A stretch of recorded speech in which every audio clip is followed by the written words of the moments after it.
Vamos abrir a nossa Bíblia em Filipenses capítulo 1, verso 12. E hoje o nosso empenho é para irmos do 12 ao 30.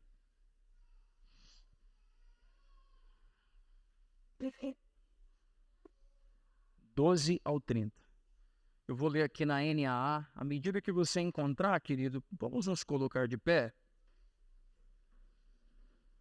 Prates, eu vou usar a NAA, tá bom, queridão? Nova Almeida atualizada, joia. Todos os irmãos encontraram aí, queridos? Bem?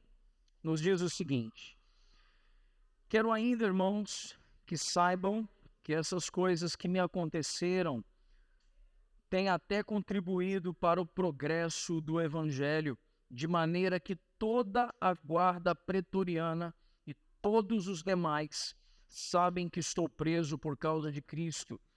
E os irmãos, em sua maioria, estimulados no Senhor por minhas algemas, ousam falar a palavra com mais coragem. É verdade que alguns proclamam Cristo por inveja e rivalidade, mas outros o fazem de boa vontade. Estes o fazem por amor, sabendo que eu estou incumbido da defesa do Evangelho. Aqueles, porém, pregam Cristo por interesse pessoal, não de forma sincera, pensando que assim podem aumentar o meu sofrimento na prisão. Mas que importa? Uma vez que de uma forma ou de outra Cristo está sendo pregado, seja com fingimento, seja com sinceridade, também com isso me alegro. Sim, sempre me alegrarei, porque estou certo de que pela súplica de vocês e com a ajuda do Espírito de Jesus Cristo, isso resultará em minha libertação. Minha ardente expectativa e esperança é que em nada serei envergonhado, mas que com toda ousadia, como sempre, também agora, Cristo será engrandecido no meu corpo, quer pela vida, quer pela morte. Porque para mim, o viver é Cristo e o morrer é lucro. Entretanto, se eu continuar vivendo, poderei ainda fazer algum trabalho frutífero. Assim, não sei o que devo escolher. Estou cercado pelos dois lados. Tendo o desejo de partir e estar com Cristo, o que é incomparavelmente melhor, mas por causa de vocês é mais necessário que eu continue a viver. E convencido disso, estou certo de que ficarei e permanecerei com todos vocês, para que progridam e tenham alegria na fé. Desse modo, vocês terão mais motivo para se gloriarem em Cristo Jesus por minha causa, pela minha presença de novo no meio de vocês. Verso 27. Acima de tudo, vivam de modo digno do Evangelho de Cristo, para que, ou indo até aí para vê-los, ou estando ausente, eu ouça a respeito de vocês que estão firmes em um só espírito, com uma só alma, lutando juntos pela fé do Evangelho, e que em nada se sentem intimidados pelos adversários, pois para eles é prova evidente de perdição, para vocês é sinal para a salvação. E isto da parte de Deus, porque vocês receberam a graça de sofrer por Cristo, e não somente de crer nele, pois vocês têm o mesmo combate que viram em mim e que agora estão ouvindo que continuo a ter. Vamos orar mais uma vez, irmãos? Pai bondoso e querido, nós queremos nos colocar coletivamente, Pai, como teu povo reunido aqui nesse lugar. Queremos nos colocar aqui, rendidos à tua palavra e à tua verdade, Senhor. Nós queremos ser, Pai, daqueles que ouvem a voz do Supremo Pastor, que é o Senhor, e rapidamente, prontamente, se põe a corresponder com obediência, alegre obediência à verdade da tua palavra. Senhor, abre os olhos do nosso entendimento para que possamos compreender, distinguir, identificar aquilo que o Senhor está desconstruindo em nós, e aquilo que está sendo estabelecido como verdades eternas no nosso coração, Pai. Livra-nos, Pai, da mornidão no nosso coração. Livra-nos, Pai, da frivolidade. Livra-nos, Pai, do comodismo. Que possamos ter um coração aquecido, acalorado pela presença do Teu Espírito no nosso interior, Pai. Que enquanto proclamamos a Tua palavra, que o Senhor venha acender no nosso coração um temor mais profundo por Tua pessoa e por Tua presença, Senhor. Que venha se produzir entre nós inclinação de temor e reverência por quem o Senhor é, sendo o carpinteiro de Nazaré, é hoje, Senhor, também o Rei da Glória, que está sentado em um alto e sublime trono, regendo todas as coisas em todo o universo. Por isso, Senhor, nos colocamos essa manhã mais uma vez, prontos a ouvir aquilo que o Senhor tem para o nosso coração, Pai. Tudo aquilo que nos distrai, tudo aquilo, Senhor, que tira a nossa atenção, tudo aquilo que rouba, Senhor, o nosso entendimento, que nesse momento seja silenciado, aquietado no nosso interior, para que nossos olhos e ouvidos estejam prontos e atentos àquilo que a Tua palavra tem para nós essa manhã. Em nome de Jesus. Amém, amém, amém. Amém, irmãos? Pode se sentar. Irmãos, nós na semana passada, na verdade na semana retrasada, nós iniciamos compartilhando sobre a plantação da igreja de Filipe e falamos sobre Atos capítulo 16. Na semana passada falamos de uma carta que Paulo escreveu no conforto de sua casa, foi, irmãos? Onde Paulo estava escrevendo aquela carta? Encarcerado. E onde ele estava encarcerado? Em Roma. E Paulo escrevendo aquela carta, que foi uma carta de angústia, né, irmãos? Ou não? Foi uma chamada carta do quê? De alegria. E a alegria não porque corria tudo bem, mas a alegria porque ele tinha certeza da comunhão genuína com os irmãos ali na cidade de Filipos. E agora que Paulo faz ali uma primeira conversa, uma primeira parte da carta dos versos 1 a 11, encorajando os irmãos a terem uns aos outros no coração, na mente, em orações. Paulo agora, ciente, preste atenção nisso, Paulo, ciente que os irmãos em Filipos estavam aflitos pelas suas prisões, pela sua prisão. Preste atenção nisso. Paulo, na prisão, estava ciente de que os irmãos em Filipos estavam aflitos pelo seu aprisionamento. Ele começa o verso de número 12 dizendo algo.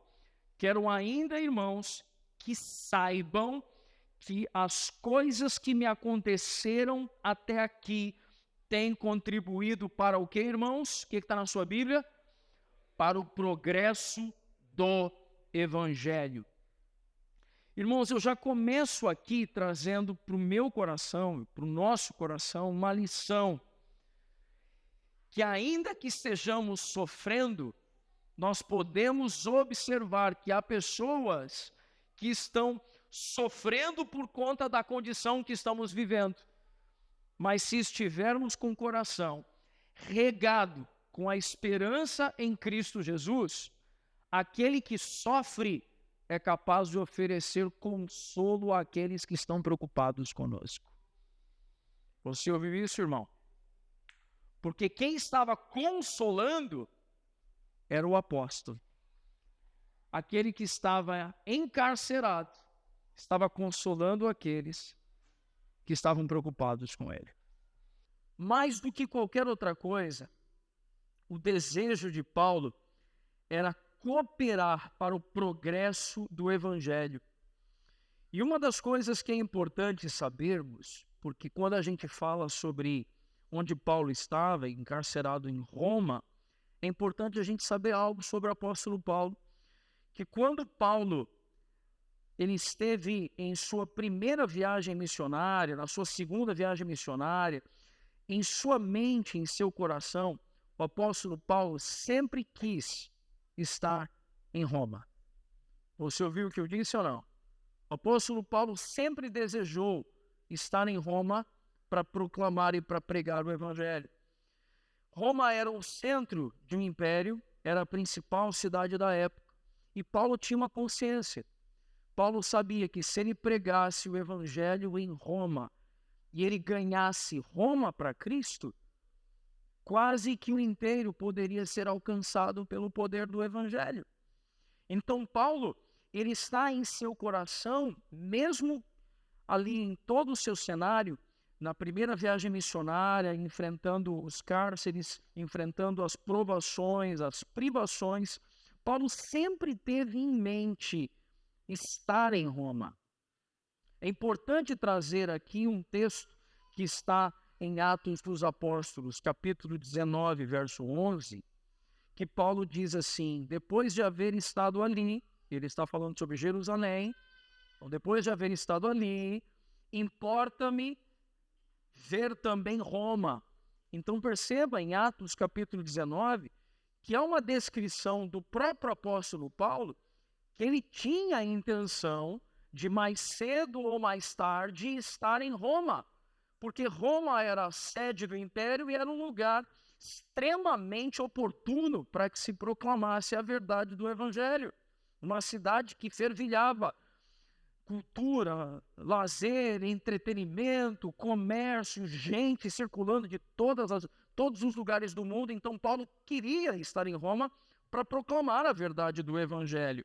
Agora é importante dizer que Paulo desejava ir a Roma como um evangelista, entrando pelas portas da cidade. Talvez em sua mente natural, humana, Paulo pensava ser dessa forma. Contudo, Paulo vai a Roma, não como um evangelista com uma credencial em mãos, mas ele vai a Roma como um prisioneiro. Os irmãos percebem que, às vezes, Deus permite que as coisas, a lógica da nossa mente seja invertida. Contudo, o Senhor, em sua soberania, continua regendo todas as coisas do seu alto e sublime trono, irmãos. Amém? E a gente precisa se render e se entregar, ainda que circunstâncias sejam diferentes daquilo que a gente planejou. Nós vemos nesse cenário que a alegria de Paulo não era decorrente de circunstâncias ideais, mas a alegria de Paulo estava em ganhar gente para Cristo. Se Paulo estivesse dependendo de circunstâncias favoráveis para proclamar o evangelho, ele teria feito a proclamação ali, irmãos. Paulo esteve em Roma, Gabriel. Paulo foi para Roma, só que na cabeça dele, ele iria para Roma de que forma? Enviado pela igreja de Antioquia, enviado pelos irmãos em Jerusalém.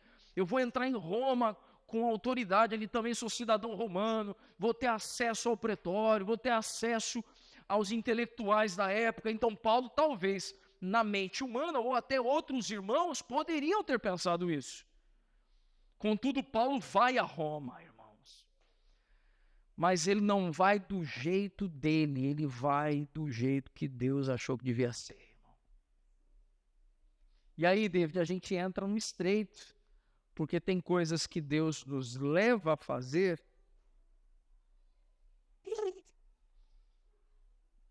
não do jeito que a gente achou que ia ser.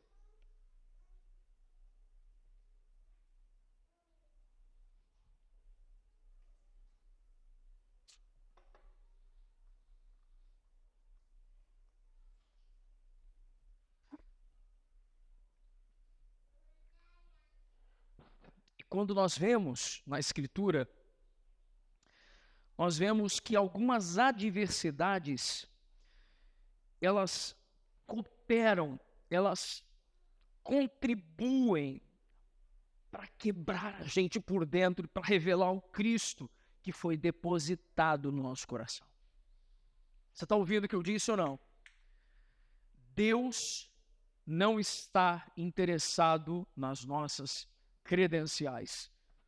Deus está interessado em que aquilo que Ele depositou em nós seja manifesto, ainda que para isso tenhamos que ser quebrados. Você ouviu o que eu disse, irmão? Gostaria que você ouvisse algo sobre um homem que eu gosto de citar aqui. Os irmãos sabem como eu gosto das literaturas de Charles Spurgeon. Gostaria que você ouvisse algo. Muitos já ouviram falar de Charles Haddon Spurgeon, chamado de o príncipe dos pregadores, mas poucos conhecem a história de sua esposa Susana. Quando ainda eram recém-casados, a senhora Spurgeon desenvolveu uma enfermidade crônica e, ao que tudo indicava, seu único ministério seria o de encorajar o marido e orar por seu trabalho. Mas Deus colocou em seu coração o desejo de compartilhar os livros de seu marido com pastores que não tinham recursos para comprar esse material. Em pouco tempo, tal desejo levou à criação de um fundo de livros. Essa obra de fé equipou milhares de pastores com instrumentos importantes para o seu trabalho. Mesmo sem poder sair de casa, a senhora Spurgeon supervisionou pessoalmente todo este ministério pioneiro. Irmãos, que especial ouvir esse relato. Quando a gente fala de Spurgeon, e eu não conhecia essa história, irmãos, tive contato com esse relato há pouco tempo atrás. E é muito comum, quando a gente fala de Charles Spurgeon, algumas pessoas olharem os sermões dele e perceberem a beleza dos sermões de Spurgeon. Tem uma Bíblia de estudo, a Bíblia de estudo com os sermões de Charles Spurgeon. Irmão, um tesouro isso aqui, uma preciosidade isso aqui. Só que muitas vezes nós não conhecemos um homem que está por detrás dos sermões pregados, as marcas que esse homem carrega, as dores que essa pessoa carrega. Nós vemos aqui a figura de um homem piedoso que amou o Senhor, que tinha coisas na sua prática cotidiana, que inclusive eu discordo, irmãos. Tem coisas que eu olho que Spurgeon escolheu fazer, que eu olho e digo, eu faria diferente, eu não concordo com isso. Era um homem como nós, irmãos. Mas esse homem tinha uma esposa enferma que não podia sair de casa.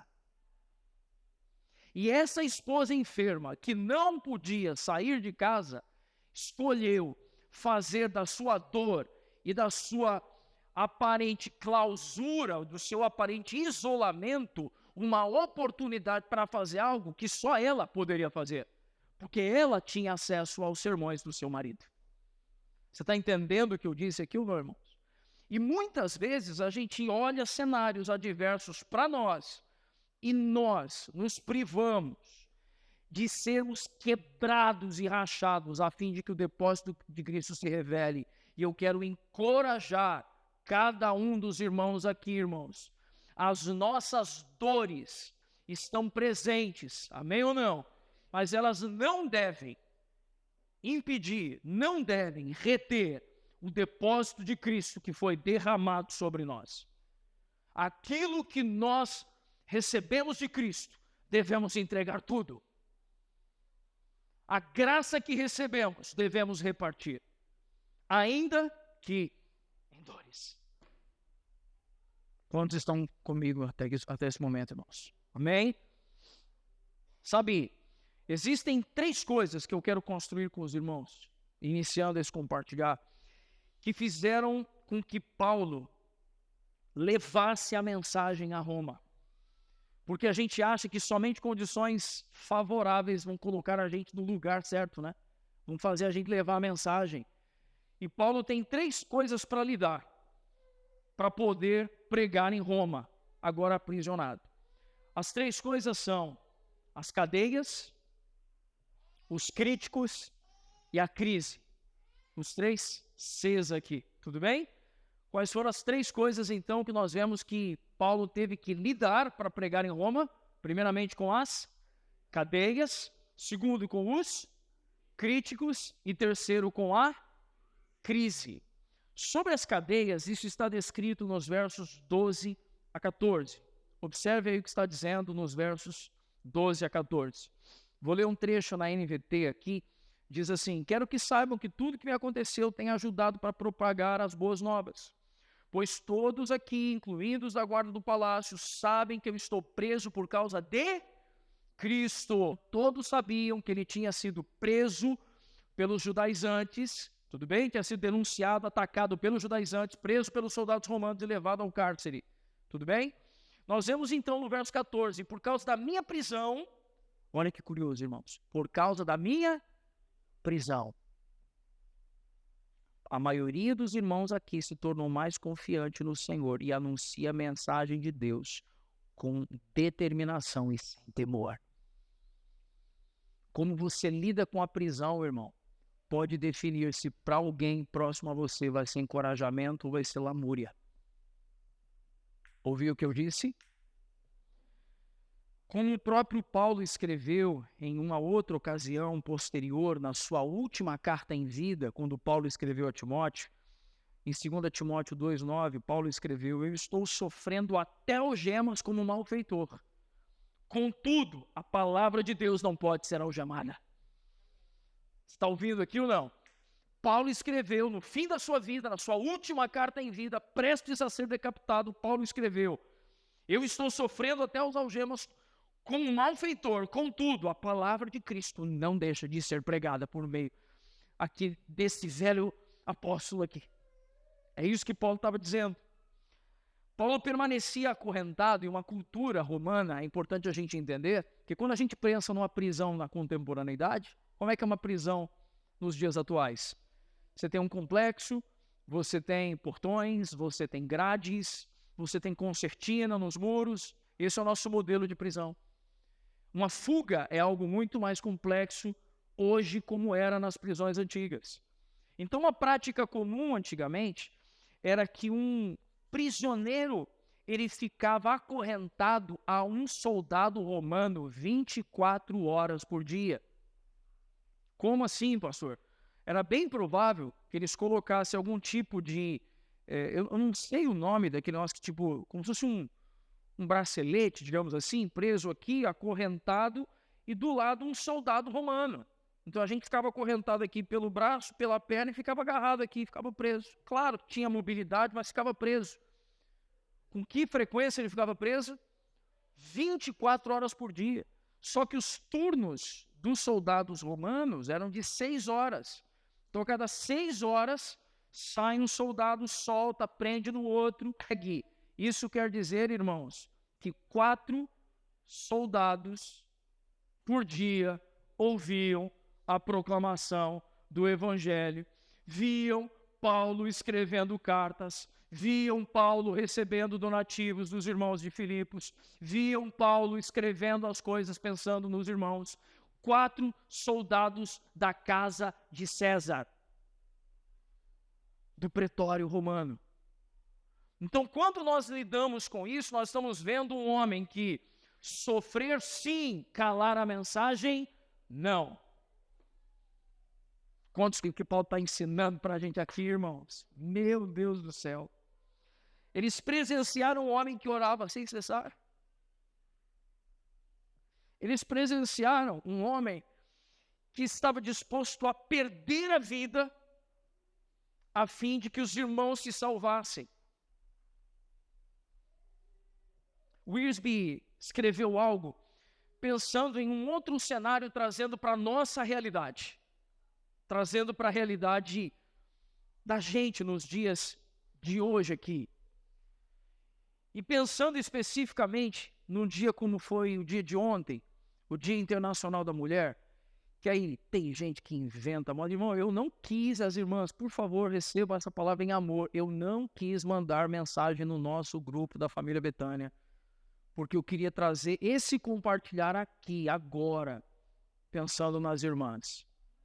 Tudo bem? Você mandou, meu bem, então está resolvido. Sabe o que a gente é obrigado a lidar muitas vezes?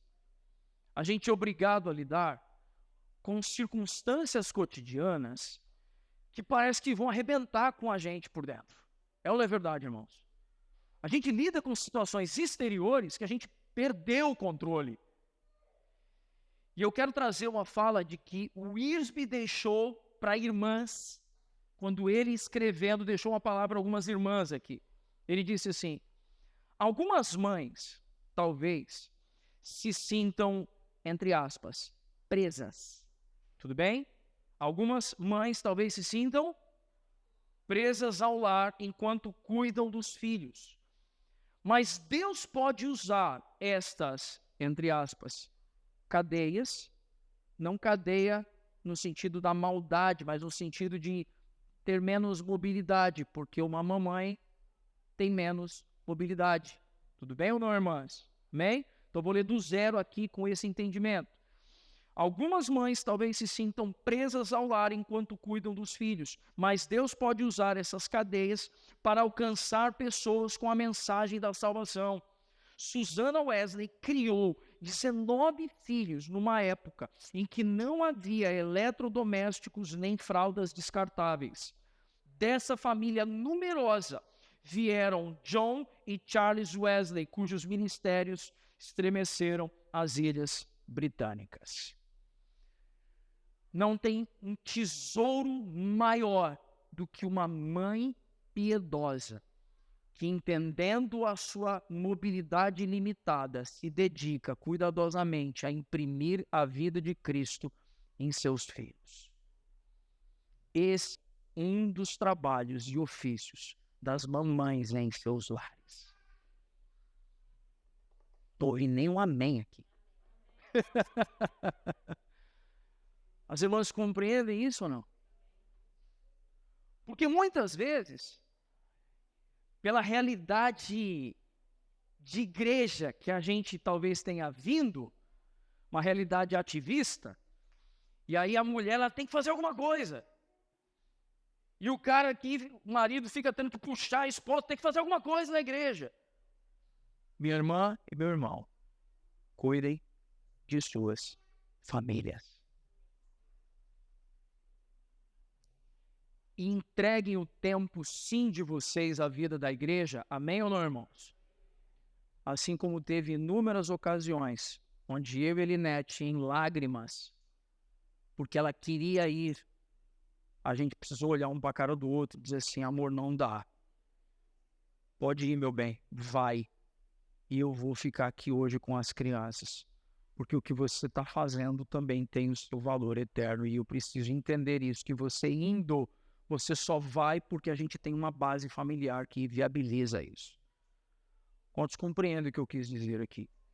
Porque senão também, aí eu preciso trazer essa palavra bem pastoral, senão a gente pode usar estrutura de família como uma posição para a gente se negar a também servir o corpo de Cristo e não trabalhar com essa leveza dentro do nosso lar, de que ó, hoje vai você porque eu estou aqui segurando a onda, pode ir, vai, ou amanhã vai você, semana que vem vai você, por quê? Porque isso fala de uma vida cristã comum, irmãos. Amém ou não, irmãos?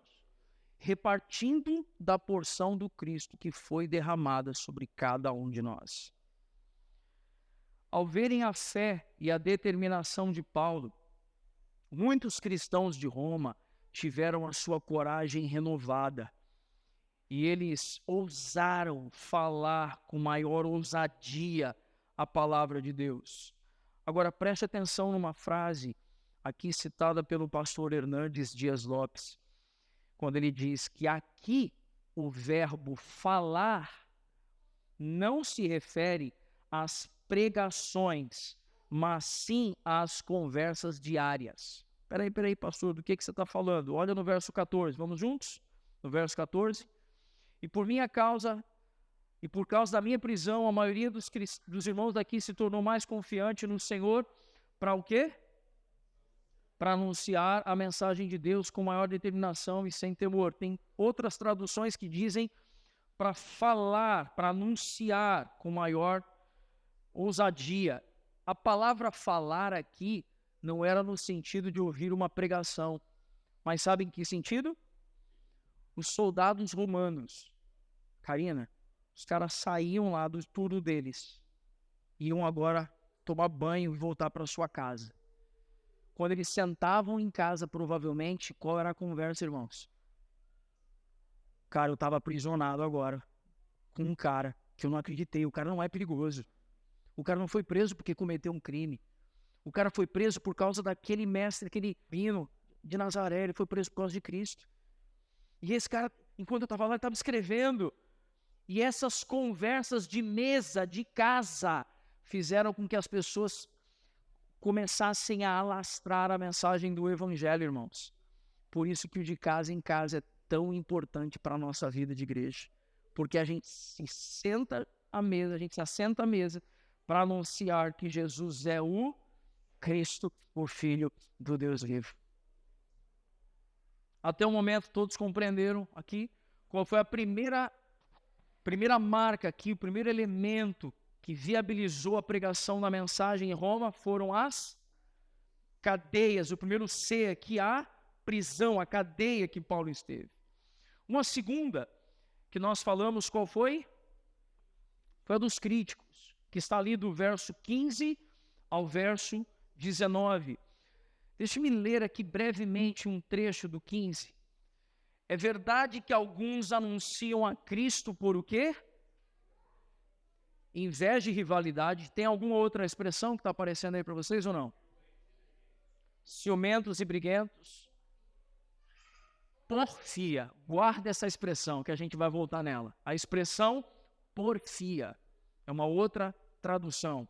Tudo bem? Preste atenção em algo aqui. Alguns, talvez lembrem, alguns irmãos, que a gente comentou que havia uma tendência. Há uma tendência na igreja, irmãos, isso é normal, tudo bem? Há uma tendência na igreja da gente se desentender de vez em quando. Tudo bem ou não? Ué, irmão, vocês não concordam, não? A gente vai desentender, irmão. Vai dar de vez em quando uns atritos. Vai dar uns fight aí, uns BO de vez em quando. E sabe quem é que vai ganhar a briga? Quem der o tapa na mesa e gritar mais alto, né? Não tem nem ganhador nessa briga, irmão, porque não é briga. O desentendimento é a oportunidade que temos para conversarmos e enxergar o que Cristo quer que a gente faça. Desentendimento é para isso, irmão. Você está entendendo ou não? Nós não estamos falando de desvio teológico. Nós não estamos falando de engano. Nós estamos falando de desentendimento. Isso é normal na vida da igreja. E está tudo bem, irmão. Não vai divergir. Agora, note que aqui, o que Paulo está falando não é sobre desentendimento. E agora, senta que lá vem história. Porque aqui Paulo não está falando que ele se desentendeu. Aqui o que ele está dizendo é que haviam pessoas pregando com um sentimento de quê no coração? O que você leu aí? Inveja e rivalidade, revanchismo, porfia. O que é isso, pastor? Então vamos lá. Paulo estava dizendo que haviam segmentações na igreja. Tinha problemas na igreja, irmãos. Tinham problemas na igreja. E não se engane, a nossa igreja tem problemas. Alguns eu sei, alguns eu não sei, alguns eu vou dar para resolver, outros a gente só vai dar conta de suportar. Tudo bem ou não? Só que Paulo aqui toma medida. Problema é uma coisa, desvio é outra, irmão. Você ouviu o que eu falei ou não? Problema é uma coisa, desvio é outra. E aí o que Paulo agora está dizendo é o seguinte. Esse grupo, é possível que eles fizessem parte de uma ala mais legalista da igreja. E eles eram contrários ao ministério de Paulo aos gentios e a sua ênfase sobre a graça de Deus. E eles realçavam a obediência à lei judaica. Eram os chamados cristãos judaizantes. Irmão, presta bem atenção no que eu vou te falar. Qual era uma marca de um menino nascido no povo judeu após Abraão? A circuncisão. Se os irmãos lembrarem, Paulo convidou um jovem para acompanhá-lo em sua segunda viagem missionária, conhecido como quem esse jovem? Timóteo, filho de uma mulher judia e um pai grego. A primeira ação de Paulo foi fazer o quê? Vamos circuncidar o menino. Para que nós vamos circuncidar o menino? porque tem que circuncidar. Foi isso que Paulo fez ou não? Não, meu irmão, a circuncisão é no coração. Mas vamos circuncidar esse menino, porque a gente vai ter uma galera que, se ele não for circuncidado, a gente não chega no coração deles. Então, como a gente está fazendo de tudo para ganhar os irmãos, eu me sujeito a uma coisa que eu sei que não precisa, mas está tudo bem, porque eu quero chegar nos irmãos. Tudo bem ou não? E aí, beleza, vamos circuncidar Timóteo, tranquilo. Só que agora Paulo está aprisionado, escrevendo o seguinte: ei, vocês estão fazendo da circuncisão, que é um elemento da lei, uma parada obrigatória. E isso não é Cristo, isso não é graça. Guardar o sábado, isso é um elemento da lei. Falar sobre festas e tal, elemento da lei. Pastor vai pregar, bota aqui uma bandeira de Israel no peito, assim. Pode fazer o sinal da cruz, gente? Não. Pelo amor de Deus, gente, isso está falando de quê, gente? Isso está falando de uma tendência a retornar ao judaísmo. Isso é um contraponto ao evangelho da graça que Paulo estava anunciando. Isso é desvio, não é desentendimento, irmão. Ouviu o que eu disse ou não? A gente não precisa bater nos outros, mas a gente bate no desvio. Ouviu o que eu falei ou não? Oi? E já estivemos nesse lugar. Eu já fui o cara que, se fosse decorar a igreja, irmão, eu ia pedir para fazer uma réplica da Arca da Aliança e botar assim. Entendeu? Tô falando. Eu já quis isso, mano. Não na família Betânia, fica tranquilo. Quando a gente veio plantar a igreja, graças a Deus, a nossa cabeça tinha mudado. Mas eu, há 10, 15 anos atrás, eu ia propor isso. Gente, vamos fazer uma Arca da Aliança? Irmãos, eu já contei essa história, mas tem irmão que não sabe dessa história, né? Eu tenho 2 pedrinhas, irmãos, uma do Rio Jordão e uma do Monte Sinai lá em casa. Entendeu? Que eu ganhei. Aí fala, onde é que tá, pastor? Não sei, entendeu? Só tá em algum lugar, porque se o irmão que me deu me perguntar, você tem a parada? Tenho, cara, tenho, não joguei fora, fica tranquilo, mas o que isso mudou na minha vida? Nada, irmão. Porque Cristo, Moisés foi aquele representante da lei que esteve no Monte Sinai, e Cristo é aquele do Monte Sião, e é aquele que vai voltar para redimir a gente, irmão. Eu não preciso de uma pedrinha para, tipo, um amuleto. Você está entendendo o que eu estou falando ou não? E isso não é desvio, isso não é desentendimento, isso é o que, irmão? Desvio. E desvio tem que ser combatido na vida da igreja. Você está entendendo o que eu estou falando ou não? Desvio tem que ser combatido na vida da igreja. Evangelho mais alguma coisa igual? Anátema. Ouviu o que eu disse ou não? Evangelho mais alguma coisa igual? Anátema. Evangelho menos alguma coisa igual? Anátema. Por quê? Tem que ser somente o Evangelho. Somente o Evangelho. Como disseram os reformadores, só a Escritura. É somente a Escritura, nada mais. Pastor, então a gente está procurando local para mudar, sim, pastor. A gente não vai pegar uns pacotes de sal grosso e jogar na rua e morar de laranjeiras assim, não, pastor? Não, meu irmão, a gente não vai. Vamos rodear a cidade 7 vezes o bairro para ver assim se o Senhor faz. Não, irmão, a gente não vai fazer isso. Aí alguém tipo, né? O Salles não está aqui para rir, o Elbert está ali, né?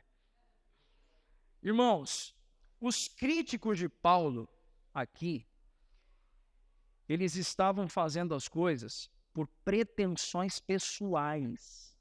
Preste atenção nisso. Eles estavam fazendo as coisas por o que eu disse? Pretensões pessoais. Porque quando você propõe uma regra, você se coloca como fiscal.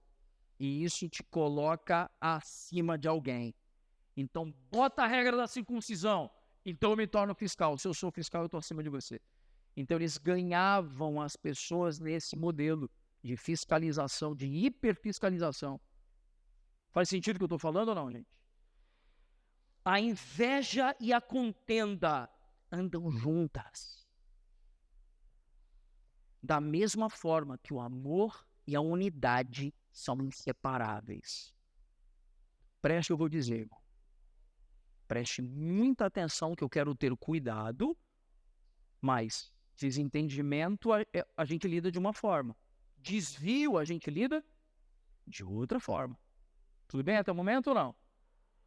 Irmãos, todo grupo de irmãos, toda igreja local que tem como perfil uma cultura de inveja e contenda, tem sempre alguém com pretensões pessoais esperando receber poder.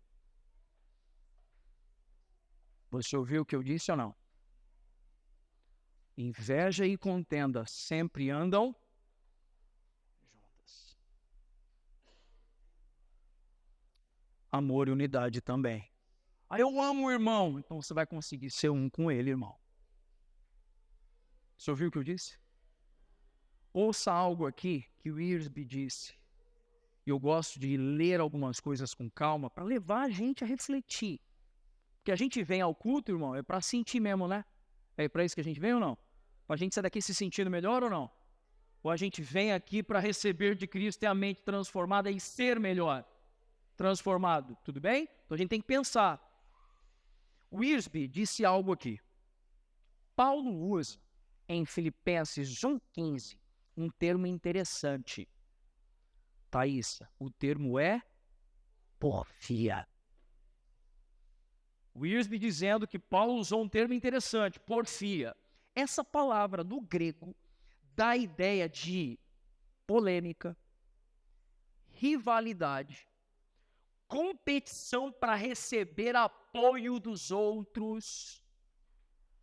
O objetivo de Paulo era glorificar a Cristo e levar as pessoas a seguirem o Senhor. E o objetivo dos seus críticos era promover a si mesmos e granjear seguidores para si próprios. Irmãos, a palavra porfia fala de gente que sempre está enfiada em polêmica. Tudo bem que eu estou dizendo, não? Porque a polêmica produz partidarismo. E o partidarismo faz você tomar um lado e dizer, sigam a mim, não a ele. E isso tem nome, porfia. E Paulo está severamente dizendo a homens que pregam por rivalidade e contenda. Quantos estão compreendendo isso aqui? Por isso, irmãos, entre nós há um esforço profundo de fazer cessar a maledicência com os problemas que tivemos em lugares anteriores. Ouviram o que eu disse aqui ou não? Sabe por quê, irmãos? Porque não queremos ser um lugar de gente que se reúne para lamber ferida, porque isso é partidarismo brotando entre nós. Não queremos isso. Queremos viver um evangelho puro, simples, validade. Se você chegou na vida cristã até o dia de hoje, cada lugar que você passou foi importante nisso, ainda que tenha sido, em algum momento, motivo de dores. Pronto, falei.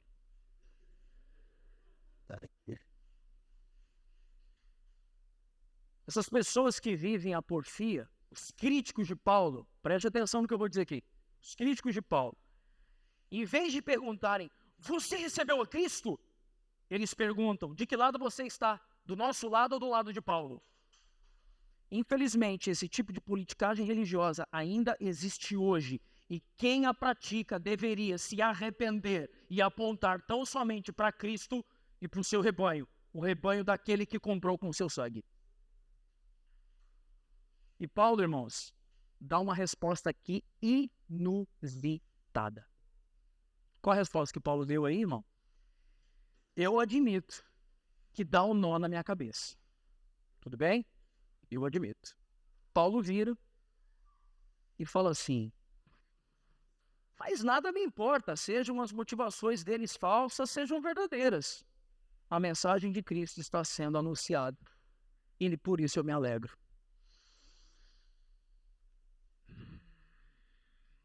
eu chego a respirar fundo, porque eu não sou esse cara. Você tá entendendo ou não? Que a vontade que dá, irmão, abre seu coração, fala pra mim, qual a vontade que dá? Não, não fala não. Não fala não, não fala. Melhor. Sabe o que a gente descobre? Que a gente tem mais daqueles que fazem por contenda, discórdia e rivalidade do que o que Paulo está ensinando a gente. É isso que a gente descobre, porque se a gente pudesse dar um fatality em alguém, a gente dava. Tô certo ou não, irmãos? A gente fazia. Só que Paulo está dizendo o seguinte. E aí foi curioso que alguém me mandou uma mensagem alguns dias atrás e eu sentei e chorei de rir. Relatando um episódio de um pastor presbiteriano de Belo Horizonte, falando que foi a um culto ultra power mega pentecostal. E aí quando ele chegou lá no culto, e ele viu, tipo, pá, e ele olhando, tipo, pô, que absurdo e tal, eu também tinha ido. Pois é, e ele levou alguns amigos com ele, e aí quando ele sai do culto, que ele tá pronto para fazer as queixas e reclamações, e chega e fala assim, cara, como Deus falou comigo, velho? Aquele negócio que o cara falou lá em pá, aquilo foi um bálsamo de Deus na minha vida. Aí o outro falou a mesma coisa, ele parou assim. Eu sou um verme mesmo, né? Não foi essa frase, mas em outras palavras foi assim. Sabe por quê, irmãos? Porque Cristo não depende de mim para falar com alguém, irmãos. Ele fala como ele quer. Tem gente que ouve boa teologia e não muda. Tem ou não tem? Ó, e tem gente que ouve teologia ruim e é piedosa. Porque não depende do que eu faço. A mensagem desce para o coração de alguém somente pelo poder do Espírito de Cristo. Por isso Paulo está ciente disso. Paulo está ciente disso. Mas aquele pastor ali, o que importa é que Cristo esteja sendo pregado. Gente piedosa também pode ser formada em lugares diferentes do nosso. Então não podemos ter a arrogância de achar que só a teologia que a gente ensina vai produzir piedade na vida de alguém. Pronto, falei. Faz a gente pensar, não, irmãos? Essa conversa que estamos tendo faz a gente ser menos xiita. Porque às vezes a gente se comporta como os teólogos xiita chato. Entendeu? Pastor, você está falando de você, eu sei. Entendeu? Tem hora que eu sou chato. Na verdade, tem horas que eu não sou chato, entendeu? Meu normal é um, aí tem horas que eu não sou, entendeu? Perceba algo aqui, irmãos. Paulo foi capaz de regozijar-se não com os egoístas que pregavam em torno de si mesmos, mas com o fato de que eles pregavam a Cristo e pronto, o ponto final. Não havia inveja alguma no coração de Paulo. Ele não se importava se alguns eram a favor dele ou contra ele. Para ele, o mais importante era a pregação do Evangelho de Jesus Cristo. Dito isso, irmãos, preste atenção na palavra pastoral aqui. Basta de falarmos das coisas do passado. Basta. E os irmãos têm autonomia agora, têm um endosso pastoral para repreender alguém que está fazendo isso. Situações do passado trazendo para o nosso meio, para as nossas conversas, para os nossos períodos de comunhão. Porque o que nós queremos é que Cristo seja pregado. Aí se o outro é o outro, é ele e Deus. Você não está com o outro, você está aqui com esses irmãos, com essa família. Então se alegre com ela.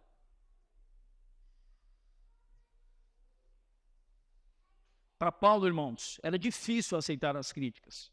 Para nós também é. Mas Paulo conseguiu lidar com isso por causa de uma coisa. Paulo estava determinado. Ouviu o que eu disse ou não? Paulo estava, o que eu disse? Determinado. Então, simplesmente, Paulo ele não estava preocupado com o que estavam fazendo de diferente dele. Paulo falou o seguinte: eu tenho um encargo do Senhor. Eu estou preso em Roma, quero proclamar o evangelho, quero cuidar das igrejas que o Senhor me confiou. Eu vou fazer isso na ação e não importa o que está acontecendo no entorno. Se o Senhor quiser que eu interfira em alguma coisa, vai aparecer aqui para eu cuidar. Se não apareceu, não é para eu me intrometer. Os irmãos ouviram o que eu falei ou não? Esse era o coração do apóstolo Paulo. Precioso, né, Cláudio? E por fim, a crise de Paulo. Então falamos primeiro do quê? Da cadeia, depois falamos das críticas que Paulo sofreu, e agora vamos falar da crise de Paulo. Dentro da crise tem um desdobramento de mais 3, tá bom, irmão? Fica tranquilo. Amanhã a gente termina. Então presta atenção. Crise de Paulo. Você sabia, irmão? Você sabia que Paulo, sendo um homem de carne e osso, teve períodos difíceis interiores também? Crises internas. Uma delas está descrita aqui. Paulo estava aprisionado. Muitos dos prisioneiros acabavam morrendo. E Paulo, sabendo disso, ele chega num ponto de dizer o quê? Ele chega num ponto de dizer assim, olha só, eu estou vendo que a minha condição aqui, eu devo ser liberto. Segundo alguns historiadores, Paulo já, por ser cidadão romano, ele já tinha levado a sua petição para Roma e estava aguardando como se fosse o veredito, se ele seria morto ou se ele seria solto. E pela forma com que ocorreu a sua defesa, havia indícios de que ele seria solto. Tanto que ele fala, espero vê-los em breve. Os irmãos perceberam isso no texto. Contudo, enquanto o veredito não está dado, a presença... Olha, irmão, o diabo querendo me envergonhar. Você viu ele querendo me derrubar? Me ajuda? Tudo é diabo, né, irmão? É só o pastor que é sonso mesmo. Mas deixa eu te falar uma coisa. O que você tem que perceber? Que Paulo estava lidando com realidade. Eu ainda não fui solto, então pode ser que eu seja morto. E a crise de Paulo? Irmão, na boa, como se Paulo estivesse dizendo assim, ele descreve isso em Corinto, para a igreja em Corinto, carta aos Coríntios. Ele fala que ele foi arrebatado. Ele não sabe se no corpo ou fora do corpo, e viu coisas inefáveis, as quais ele não poderia dizer. Então ele teve um relance do que é a eternidade. Então Paulo viu, mesmo que por um relance, o quão bom é na eternidade com Cristo. E ele vai e fala assim, por vocês, o ideal é que eu fique aqui para desempenhar um bom trabalho ainda de ajudar vocês na vida cristã. Por mim, eu queria morrer. Ele não está falando de instinto suicida. Ele está falando assim, se eu tiver que ser sentenciado à morte, eu recebo com alegria a sentença de morte. Porque o viver, para mim, é o quê, irmãos? É Cristo. Por quê? Porque se eu sair daqui e estiver vivo ainda entre vocês, eu não vou viver para o meu conforto. Eu vou labutar pela palavra e pelo evangelho. Viver para mim, Cristo. Agora, se eu morrer, irmão, eu vou desfrutar daquelas coisas inefáveis que eu vi. Então, morrer para mim é lucro, é ganho. É isso que Paulo estava dizendo. Os irmãos compreendem até aqui, irmãos? E aí essa crise de Paulo é porque às vezes a gente tem a tendência de escolher aquilo que é bom para nós. Mas Paulo fez uma escolha. Ele falou assim, por vocês, localize esse verso, por vocês é melhor que eu fique aqui. Então eu abro mão agora de ir para Cristo, por causa de vocês. Ô, irmãos, como eu quero aprender a ter esse coração.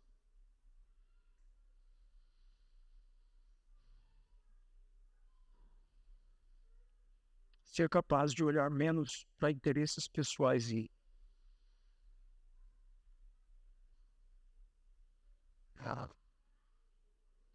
aprender a me entregar mais pelo rebanho de Cristo.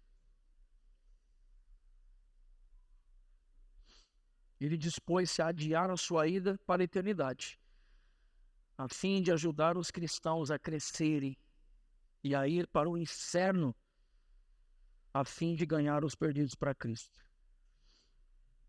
Sabe, Paulo fez algo semelhante ao que Moisés fez. Moisés pôs entre Deus e o povo e disse: Senhor, leve a mim, mas não mate esse povo. Tem misericórdia deles. Da mesma forma, Paulo, certa vez, escreveu: Senhor, eu estou disposto a que eu me perca, mas que nenhum desses que o Senhor me confiou seja perdido. Ô, irmãos, Paulo está nos ensinando aqui a importância de vivermos de modo abnegado. Eu quero repetir isso. Paulo está nos ensinando a viver de modo abnegado. Viver de modo abnegado envolve colocar os interesses dos outros acima dos nossos.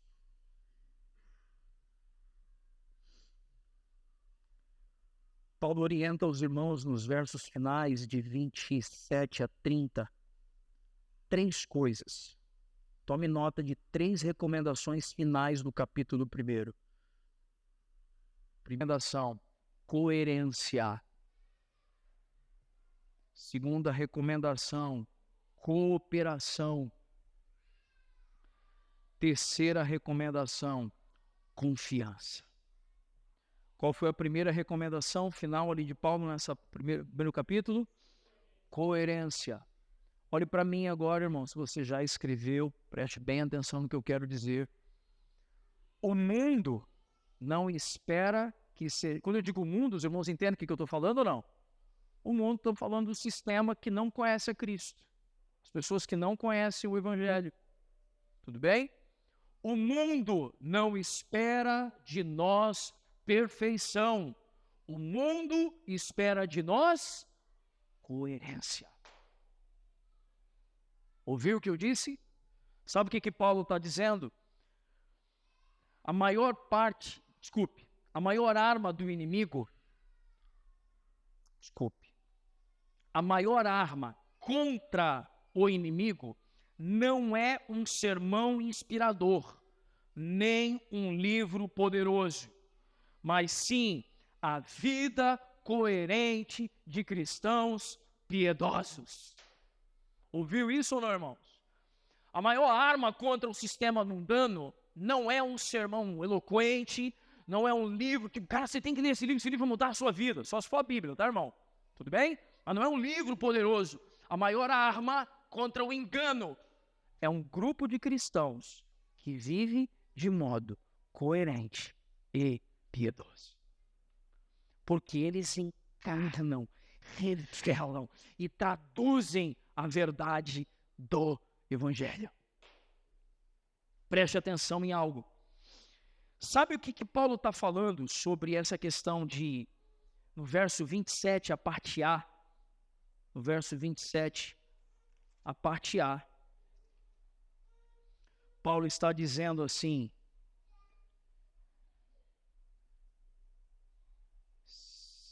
o mais importante é que vocês vivam em sua comunidade de maneira digna das boas novas de Cristo. Algumas traduções dizem viver de modo digno com a sua vocação. Sabe o que Paulo estava dizendo, Eliel? Paulo, na verdade, estava em mente o seguinte: eu estou escrevendo essa carta para quem? Para quem era a carta, irmãos? Filipos, os irmãos em Filipos. Filipos era o quê? Como cidade? Colônia romana. Então eles queriam viver em Filipos, mas se portando como se estivessem em Roma. Sabe o que Paulo está dizendo? Vocês eram do império das trevas, e agora vocês são filhos da luz, cidadãos do reino de Deus. Vocês estão pisando o império das trevas, mas vivam de modo compatível com a cultura e valores daqueles que são do reino de Deus. Isso é viver de modo digno com a vocação a qual recebemos. Paulo usou uma ferramenta compreensível no mundo político para levá-los a compreender uma verdade espiritual. Então, você pode viver em Filipos, mas você se porta como... Então, viva como alguém que está pisando no lugar obscuro, mas você se movimenta como um filho da luz. Quando estão compreendendo o que Paulo está ensinando, isso é coerência. Então, nos negócios, o normal é sonegar imposto. E isso é prática de um filho do diabo, de um filho da luz, de um filho das trevas. Tudo bem ou não? Um filho da luz, ainda que passe aperto, ele paga os impostos corretamente. Bom eu estar tocando nesse assunto, nem era planejado. Está chegando fase de declaração de imposto de renda, né, irmãos? Tá ou não tá, irmãos? Lembra que você é filho da luz, tá, irmão? Lembra que você é filho da luz. Não pega nota fria para esquentar, não sonega, não dá golpe na receita, beleza? Ah, mas eu não concordo, então vai para Cuba, irmão. Você está no Brasil, imposto de renda é lei aqui. Você é um filho da luz, irmão. Entendeu o que eu estou falando ou não? Pronto, falei, mais uma. A maior arma contra o diabo é uma vida piedosa, gente. Ouviu o que eu falei ou não? A maior arma contra o diabo é uma vida piedosa. Paulo também chama os irmãos para que eles sejam cooperadores com a mensagem do Evangelho. No verso de número 27, a parte B, ele fala sobre a cooperação. A gente vai entrar nisso melhor nas próximas semanas, mas Paulo estava repreendendo ali sutilmente, ele estava fazendo um prólogo de uma resolução de conflito. Duas mulheres tinham problemas na igreja, irmãos. Evode e Síntique. E essas mulheres, Paulo começa a carta, ele está levantando a bola para depois descer cortando. Entendeu o que eu estou dizendo? Ele está chamando a responsabilidade da igreja para cooperarem com o evangelho. Irmão, às vezes os problemas e desentendimento que temos, se a gente não resolver, e não resolver às vezes internamente, a gente vai dificultar o ambiente de proclamação do evangelho.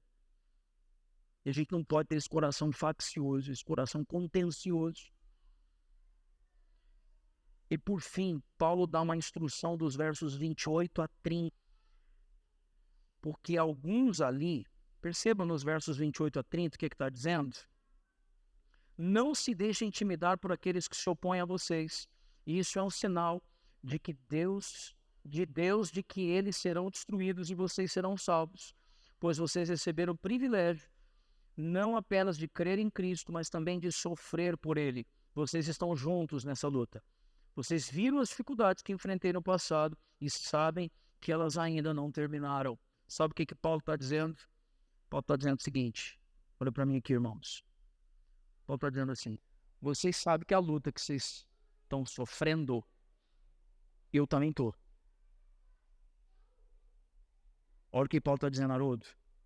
A luta que vocês estão sofrendo, porque em Filipos, a igreja estava sendo perseguida também. E Paulo estava aprisionado em Roma.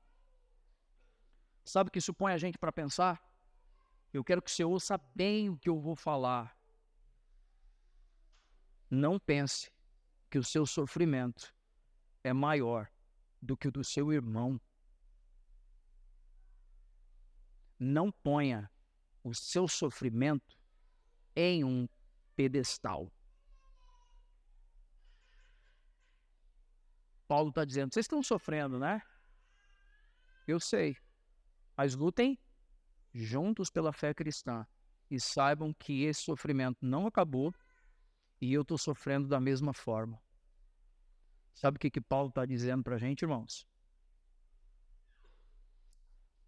Se a gente precisar de cuidados, que a gente seja cuidado, mas que a gente não glamorize a dor, não celebre a dor. Você está entendendo o que eu estou falando ou não, gente? Não põe a dor, não. Você não sabe o que eu estou passando.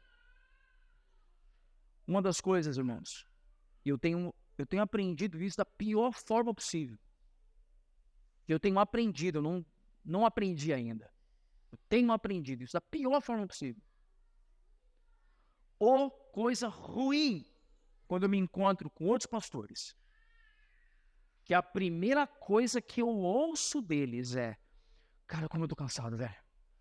Cara, não tô aguentando mais. Cara, o povo tá sugando meu sangue, velho. Cara, não tô aguentando isso. Povo difícil, cara, o povo não converte. Não sei o que, não.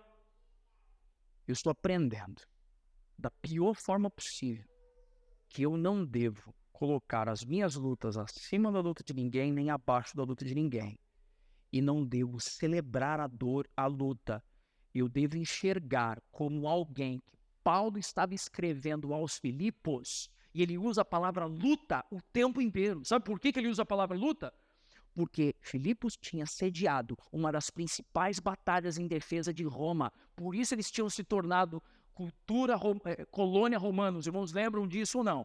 E havia muitos militares aposentados de Roma que estavam agora em Filipos. Então, quando Paulo escreve que vocês lutem, ele estava trazendo à mente de cidadãos filipenses: vocês lutavam por Roma, que é corrupta, lutem pela fé cristã, que é verdadeira e genuína, e sem reclamar, sem murmurar, cessar a dor. Vai doer? Vai. Vai trazer choro e sofrimento? Vai.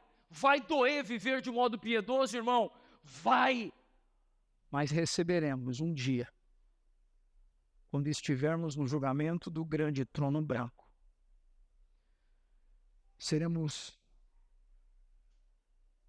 certamente teremos o nosso coração alegrado por ouvir daquele que é o justo juiz, quando olhar para nós e disser: servo bom e fiel, entra no gozo do teu Senhor.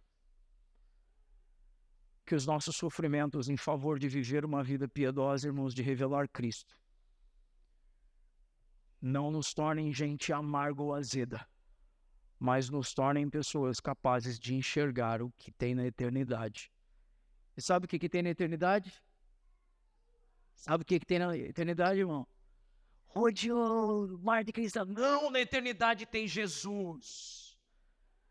Estaremos com Ele, irmãos, em novos céus e nova terra. E onde a gente estiver tendo Jesus, vai estar bom, porque teremos tudo. Ele é tudo para nós. Amém, irmãos? Vamos estar em pé e vamos orar.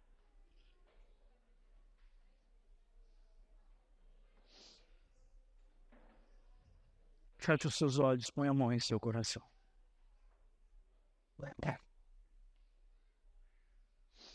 Pai bondoso e querido, te louvamos e te bendizemos. Senhor, como temos sido amassados pela tua palavra. Não queremos ser mais da mesma forma, Pai. Queremos ser homens e mulheres que vivem piedosamente aqui na terra. Ajuda-nos, Senhor, a permanecer fiéis ao servo, que ele seja encontrado fiel, que sejamos esses, Pai. Não porque somos, mas porque o Senhor tem nos tornado fiéis. Que a verdade da tua palavra esteja acesa em nós. Obrigado por essa manhã. Que a tua palavra reverbere e ecoe no nosso interior. Que venha produzir transformações severas na nossa natureza, Pai.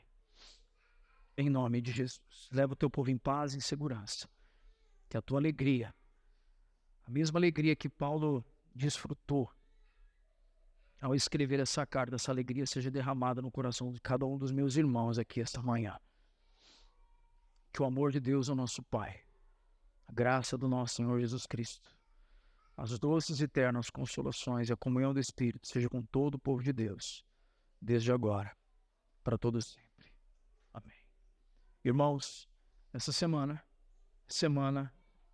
de encontros de casa em casa.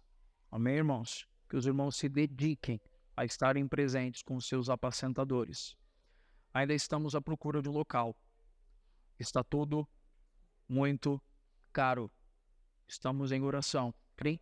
E também se voluntarie a generosidade e contribuição para que possamos pensar nessa transição. Os irmãos sabem como podem fazê-la? Temos ali o QR Code da conta da igreja, as caixinhas. Os irmãos estejam ali agindo da forma com que o Senhor lhes conduzir e lhes comunicar. Amém, irmãos? Dê um abraço a quem está próximo a você. Vamos comer mais um pãozinho, tomar um cafezinho. Chegou um bolo de banana ali que eu vi, hein? Oi? Deus abençoe, irmãos.